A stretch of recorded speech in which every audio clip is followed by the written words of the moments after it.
Alrighty, yo, what is going on, everybody? It's your boy, Mr. DDG94 here, back with another reaction video. Today we finna react to what's this? Shocking WWE title wins that were never meant to happen. This should be interesting. Without further ado, let's get right into it, shall we? Let's get right into it, dude, shall we? Let's get it. If I could find the play button. One, two, is this on? Card subject to change is a given in wrestling due to how quickly plans can shift. Vince made the call to not only put Lesnar in the match, but have Lesnar win the championship, give people, something big, a title change because they weren't getting Roman Reigns, the big star on the show. Injuries and illnesses might cause a match to switch participants at the last minute, including when a title is on the line. When I got the television championship, it was because Rick Martel had forgot his boots. He forgot his boots and he was supposed to win the championship that night. For this video, we'll be covering matches where late replacements not only emerged victorious, but also left with the championship. I wasn't even booked for the show. Somebody came up with the idea, like, hey, Bryan's here. What if we put the title on Bryan? And then it became what the thing was. That was never the plan. Today, we list 10 wrestlers winning titles in matches they originally weren't booked in. I would pretty much say most of the locker room at that time really thought it was the wrong move. Matter of fact, a lot of people thought he tarnished the championship. Following his ascent in 2011, in 5 years, Zack Ryder's stock had fallen considerably, to where anytime he wrestled, everyone was expecting him to lose. However, an injury and fortuitous timing meant Ryder finally got his big WrestleMania moment. To set the scene, Neville fractured his ankle 3 weeks out from the show of shows. This resulted in him being taken out of the Intercontinental Championship ladder match. Realizing the potential opportunity, Zack lobbied to replace Neville. Ryder pleaded his case to producer Road Dogg. Not only pitched to be in the match, but spilled my guts why I felt like I earned it, why I deserved it. And one of the lines I said, and this wasn't like a rehearsed line, it just came out like from the bottom of my heart. I said, I've never heard my music play at WrestleMania. And then he later told me that line is what made him go to bat for me. And I got added into the match. Oh, that's good for him. I didn't know I totally forgot about Neville injuring himself. I do remember Neville injuring himself because Chris Jericho's about to beat the fuck out the referee. He kept about to beat the fuck out the referee. Like, he's injured, you idiot. He's about to beat the fuck out the referee. Like, man, if you don't leave that, I was like, damn. I was like, hey. Kudos to Chris Jericho though for looking out for his opponents in the ring. He don't want to see them get hurt. Also, during this time, Vince McMahon was impressed with Zack's performance during a random C-show match. I was doing one of the shows before Raw. This is where Always Ready comes into play. Was in great shape, had a great match. I don't even remember who it was against. And the next day, in the production meeting before SmackDown, Vince McMahon said, why aren't we doing something with this guy? A week or two before WrestleMania, The Miz was told he would be going over, though this was changed just as quick to Ryder winning. And once this finally happened, it was an incredible moment as the underdog shocked everyone.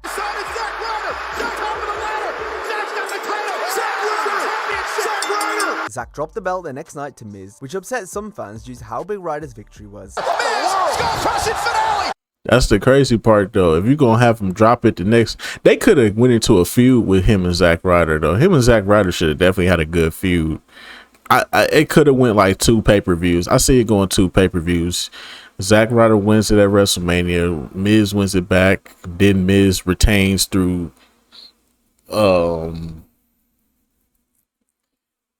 devious ways, cheating ways, and then Zack Ryder gets it back, and then we can go from there. But no, we got to do the whole. We just gave you something for WrestleMania. Now we do what we want to do. Vince. Zack was distracted. Miz hooks the leg. Miz is a 5-time Intercontinental Champion. Zack, however, contends that losing the title straight away only made his WrestleMania triumph more special. They wanted a surprise shock value to start the show. And luckily I was that guy, that underdog, Daniel Bryan is another who triumphed in a ladder match he wasn't originally scheduled to win.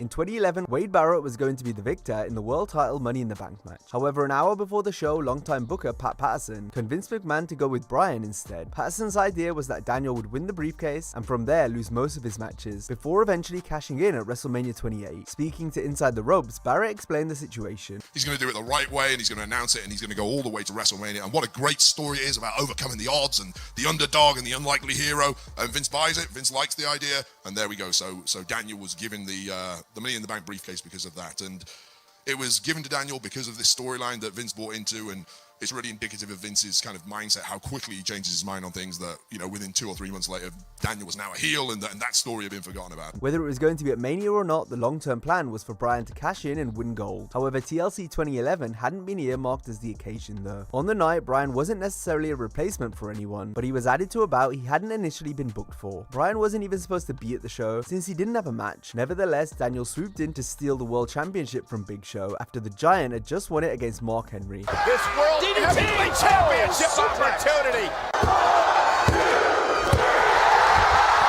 That was the end of the Hall of Pain era. The company wanted to get the belt off him in case his injury got worse, though he kept working for the next few months while feuding with Daniel. Bryan told the whole story on an episode of Unscripted with Josh Mansour. I wasn't even booked for the show, but they had me do an autograph signing at a Walmart in the Baltimore area, and Bree was at the show, and so we were dating at the time. Somebody came up with the idea, like, hey, Bryan's here. What if we put the title on Bryan? And then it became what the thing was. That was never the plan. In May 2003, Los Guerreros were being pushed to win the Tag Team Championships on SmackDown during an entertaining feud with Charlie Haas and Shelton Benjamin. However, just before it came time to switch the belts at the Judgment Day pay-per-view, Chavo Guerrero tore his bicep, which would keep him out of action for 4 months. Given that the title change was going to happen the next week, this is how I don't see how y'all sit up here and say that Chavo Guerrero is like one of the key factors of like the early mid 2000s SmackDowns. I don't see where y'all get this Chavo Guerrero hype from. Like, don't get me wrong, Chavo Guerrero is a good wrestler, but nigga wasn't entertaining you. Like, he's a good wrestler, but let's be real, Eddie was the star. Let's be real. Let's be fucking for real. Eddie was the true fucking star of the group. Like, Chavo just came in. Chavo was a guy that came in the clutch sometimes, but wasn't like the star of the group. Like, let's be for real. Like, we got to stop that. WWE simply inserted Tajiri in Chavo's spot, therefore he and Eddie became the champions. A day before the show, road agent Dean Malenko officially told Tajiri about the change, saying the Japanese buzzsaw would be fired if he had a bad match. Though this may have been a rib, Eddie had requested Tajiri to be his partner. Vince agreed as the chairman had been impressed with the Japanese star's recent performances. The family tradition of Los Guerreros. We lie, we cheat, we steal assets. You have Latino shit. I have Tajiri shit. With Eddie, when we fight, so, but when we tag team, good chemistry. Fans may have been expecting Haas and Benjamin to simply keep the belts until Chavo was healthy again, but as we've seen on this list, anytime a late replacement is drafted in, they usually win the match and thus leave with the gold. Has got the titles, and he brings it in, and Tajiri have done the improbable. Tajiri and Eddie held the title for 6 weeks. Then when Chavo returned in September, he and Latino Heat immediately beat Haas and Benjamin for the straps. We've looked mostly at injuries so far, but next we'll show you what happens when a wrestler doesn't have their ring gear. This was the position Rick Martel found himself in, ahead of the December 29th, 1997 Nitro. That night, Martel had been poised to defeat Disco Inferno for the television title. The problem was WCW's brass were late informing Rick of these plans, meaning he had no time to go home, get his gear, and then make the show. You know, it's just, look, there's no way I have time to go to Quebec, get my gear. You know, just get on the plane and come here. So I don't know if they have plans to give me somebody else's gear or whatever. But yeah, that night I came in, I had no wrestling gear, but they knew about it because I didn't have time. Martel got on a plane anyway, but once he got to the arena, it was decided that Booker T would win the TV championship instead. When I got the television championship, it was because Rick Martel had forgot his boots. He forgot his boots, and he was supposed to win the championship that night. Whose side are you going to be on when that happens? WCW, no doubt in my mind. Booker T covers 1, 2, and... Rick eventually pinned Book for the strap a month later, and had to drop the belt back again the next week because Martel suffered an injury in their match at Super Brawl 98. Rick was supposed to defeat Booker and then defend the title against Perry Saturn straight away. However, mid-match, Rick tore ligaments in his knee, meaning he was too hurt to continue and subsequently wrestle immediately after. So it's a small ring, so you should just do 1 step and right away. So he goes 2 step and he throws me.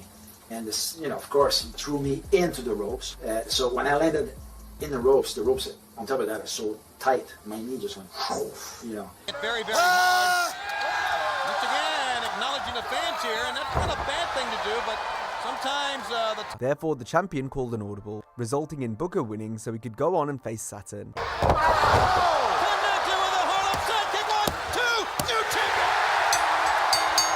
Originally, Martel was meant to retain against Perry as well, but because of the injury, Booker T again won the television championship when he wasn't supposed to. Standing on his feet, Harlem sidekick. Hey, we gotta do what we gotta do. My black brother, we gotta do what we gotta do. Let's take a break from injury examples to look at a cruel storyline reason for a late title switch. This occurred at Unforgiven 2008, where CM Punk was due to defend his World Heavyweight title in a championship scramble match. On the pay-per-view, the champ was punted in the head by Randy Orton, which took Punk out of the match. Oh my God! Oh my good Lord! Oh my God! Now, Or just that right there! This wasn't told to Punk until the day of the show. McMahon decided the hot feud between Chris Jericho and Shawn Michaels needed the World Championship. As such, at Unforgiven, Jericho took Punk's place and the title. What? What in the... Hey!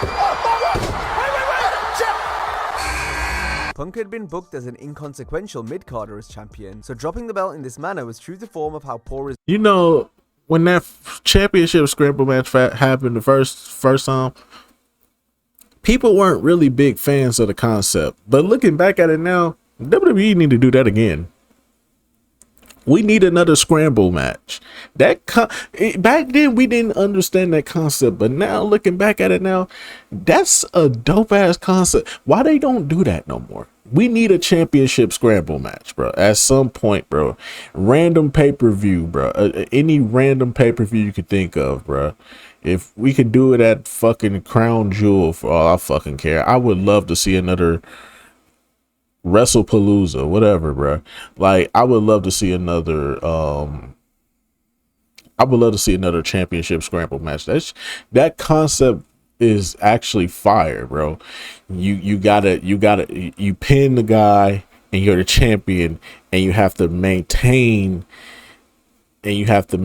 it while other guys are trying to pin other guys to get the champion to become champion. So you're temporarily champion until the clock goes out, and whoever's the champion at the end, that's who gets the title. That concept is actually pretty fire, bro. They need to really consider bringing back the championship scramble match, bro. Even if it's just for the United States title or the Intercontinental title, I would love to see that concept brought back again. Reign was. Agents such as Michael Hayes criticized Punk for the reign rather than the booking. I would pretty much say most of the locker room at that time really thought it was the wrong move. Matter of fact, a lot of people thought he tarnished the championship. So it's possible people like him were in Vince's ear, saying to take the belt off the Second City Saint. We're going to give this to you, and you're not really going to be the guy, and you're not going to be the featured guy, and you're not going to be opening segment or last segment. You're going to kind of be the guy that has the title in the middle of the card somewhere. It's really not we're not really changing your position. We're just giving you this to hold for a little bit and then taking it away. As we've seen, a general rule of thumb in wrestling is that if there must be a replacement, they should be equal to or exceed the original participant. Either that or be something completely different and an unexpected shock to the fans. This was the case at Survivor Series 1999. To set the scene, it had become clear that Stone Cold Steve Austin was hurt and required neck surgery. However, given his stardom, he was kept around and even continued to wrestle. The company waited till the pay-per-view so they could write Austin off via a hit and run. This was despite the Federation advertising Steve in a triple threat for the WWF title featuring The Rock and Triple H. The advertised main event would have seen the three biggest stars of the Attitude Era wrestle for the first and only time in a three-way together, but because of Stone Cold's condition, he was replaced by Big Show, which fans learned about during the entrances. If you do have to cancel someone, you have a cancellation, you've got a card subject to change type situation, what's the rule of thumb about the replacement? You always make it better than the original. You always replace with something better. And that's really hard here, because it's what's better hottest than Steve attraction Austin? In the industry. How important was it when Vince was looking at what can we do that would come up with something no one can call? I think anything better than the Big Show. What was Kurt Angle? I don't remember. Was Kurt Angle? No, I don't even think Kurt Angle was like popping at that time, or if he even had debuted yet. I don't even think so. Anybody but the Big Show, though. What was Mick Foley doing around this time? What? We didn't have no young upstart guy. We could have chose anybody but the Big Show, bro. What was Undertaker? Undertaker probably has something going on. I just don't remember, bro. That's 99 is long. 99 is a long ass time ago. Like, like damn, what was Undertaker doing? What was Kane doing? What we couldn't find anybody. I mean, if we're gonna get a big guy, at least go get the Undertaker or Kane. Jesus Christ. Big Show. Yeah. Yeah. I'm coming. No. Oh, yes. Nope. Hello? No. No. No. Well, bring it. No. You could just say more of an overall approach of it's got to be different than Austin, and it has to be an acceptable replacement. Although, again, what's acceptable to the biggest attraction in the business? So it just, if it's not acceptable, then make it drastically different. The philosophy was give them something completely new and that they didn't expect, and nobody's going to call that. And now you can create a new story with Big Show involved in it.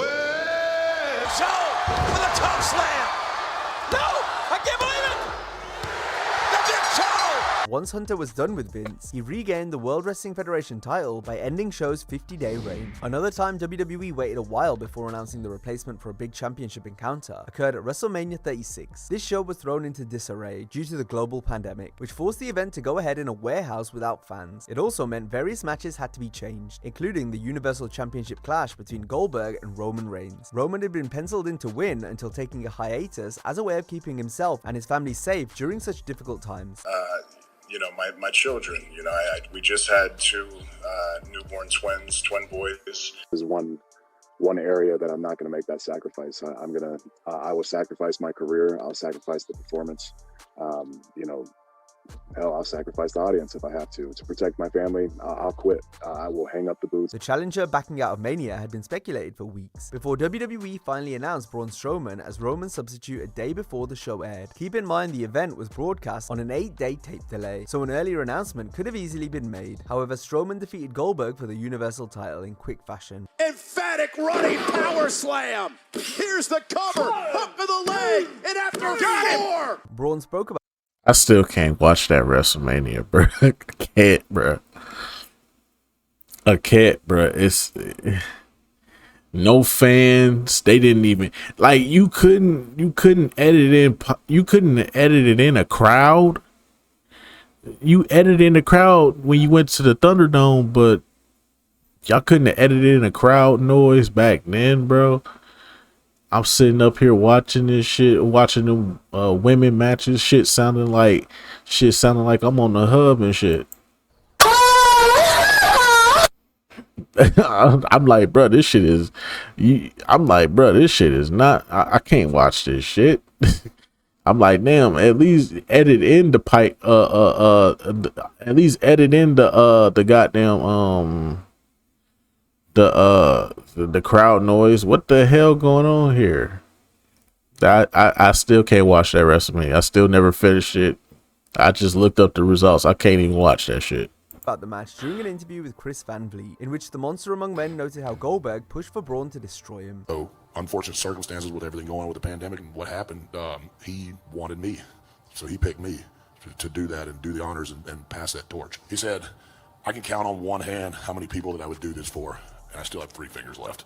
When Reigns returned that summer, he was instantly given the belt while feuding with Strowman. Roman felt the effects of the pandemic at the start of 2022. The Universal Champ had been scheduled to defend his belt against Brock Lesnar at the Day 1 event. That was until Reigns had to pull out of the show due to illness. To counteract this, WWE inserted Brock into the WWE Championship 4-Way, a bout in which Seth Rollins was speculated to be the winner. However, now because Lesnar was involved, the company decided he should get the win to set up a winner-take-all champion vs. champion showdown against Roman at WrestleMania 38. Vince made the call to not only put Lesnar in the match, but have Lesnar win the championship, give people, something big, a title change because they weren't getting Roman Reigns, the big star on the show. So Roman Reigns and Brock Lesnar are the 2 biggest stars in the company, and nobody else is competitive with them. So they just destroy everyone, and that's that, leading to their big match. And an F5 first.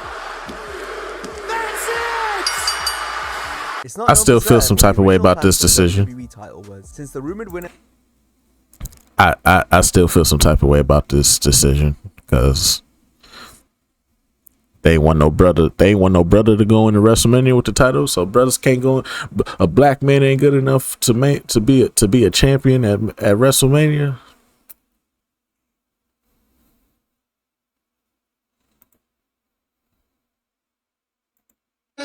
We want the gold, sucker. Hulk Hogan, we coming for you, nigga. I should point out for the record. Blame Hulk Hogan for this nonsense. We want the gold, sucker. Hulk Hogan, we coming for you, nigga. I should point out for the record. I blame Hulk Hogan for all this nonsense.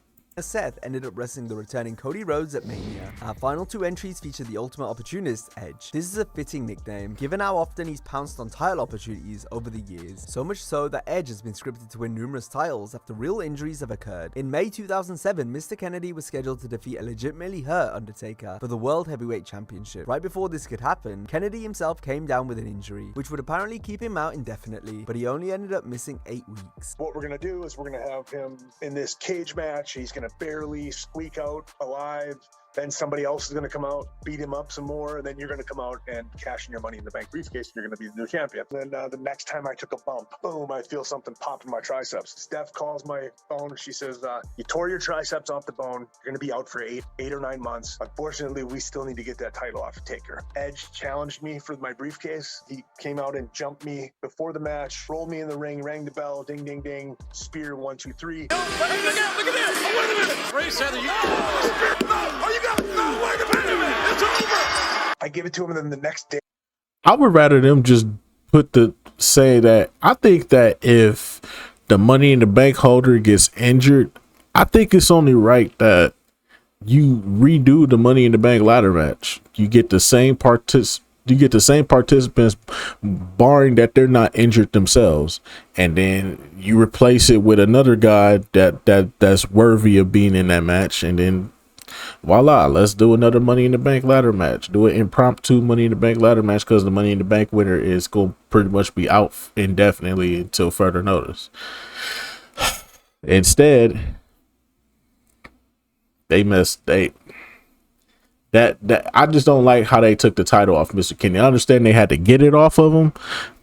I understand them getting the suitcase off of Mr. Kennedy, but at the same time, I don't like how they went about it. Hey, I flew down to Birmingham, Alabama. They did another MRI. For sure, it was just like some blood vessels that had popped in my arm. So I was out 5 or 6 weeks. That sick piranha! He's a piranha that could be our next world champion!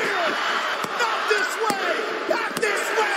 Damn it! A year and a half later, Edge seized another title opportunity at the 11th hour, but this time the storyline was way more convoluted. Previously, the Rated R Superstar had been written off TV by The Undertaker at SummerSlam 2008. This meant the WWE title picture on SmackDown consisted of the champion Triple H, the red-hot Jeff Hardy, and Vladimir Kozlov. A triple threat had been penciled in for Survivor Series, but on the day of the show it was revealed on WWE.com that Jeff had been found unconscious in a hotel. This was a controversial angle given Hardy's past substance issues, plus the way this was reported by WWE had fans initially thinking it was legit. Jeff's absence now meant the game had to work Kozlov in a singles match, a bout that had been stinking out arenas on the house show circuit. The rumor was that the match was supposed to be a singles match with Kozlov challenging Triple H, but the matches that they had at house shows prior was so bad they made it a 3-way. Could this be true? Those matches sucked. At the pay-per-view, Hunter sogged it out with Vladimir for 12 minutes, before Vicky Guerrero added her returning husband to the mix. Ladies and gentlemen, he's here!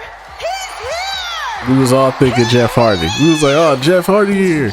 And then that fucking music played. I was like, Rated R Superstar would pick they up the victory fucking thanks to an shit. inadvertent This ain't chair shot fair. from Triple H by interfering Jeff Hardy.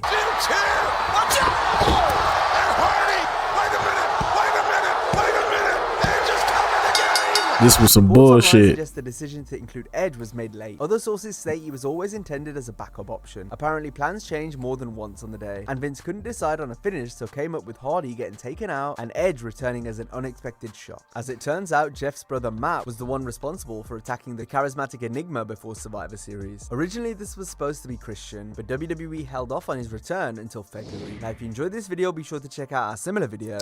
Vince ruined probably one of the best potential storylines he could have ever fucking written, bruh.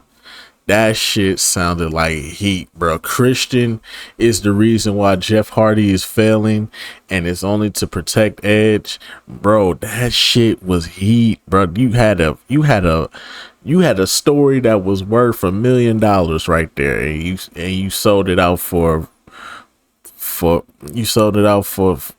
a bag of chips, bro. You sold that shit for a bag of chips and Matt Hardy, bro. Fuck out of here. But anyway, so that's just gonna about do it for this one, man. Most definitely, man. I mean, hey, sometimes shit happens, but sometimes they don't know, won't show, or don't care about letting the brothers hold the titles to WrestleMania. We want the gold, sucker. Hulk Hogan, we coming for you, nigga.